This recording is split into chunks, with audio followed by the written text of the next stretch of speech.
I was ashamed to show my hands due to the ugly stains, but now all ask me what kind of cream I use.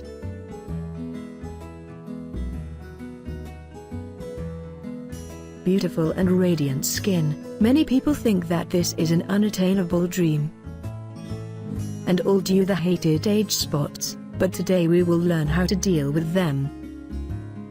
If you are concerned about this problem, do not rush to buy expensive creams for skin whitening, they can damage your skin. Instead, use our patented homemade mask. To do this, you need only 3 simple ingredients that is them in every grocery store.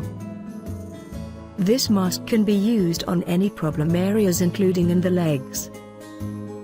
Over time you get rid of stains and your skin to become with shades of delicate porcelain. Masks against stains. Ingredients: 1 tablespoon of honey, 1 tablespoon of yogurt, 1 teaspoon of lemon juice. Mix all ingredients until you get a smooth mixture.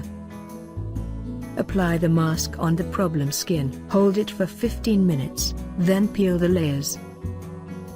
We recommend you to do this procedure at night, because after removing the mask may appear slight reddening of the skin. Use a mask no more than 2 times a week. Thank you for watching. Subscribe for more videos. Share it videos with your friends and family.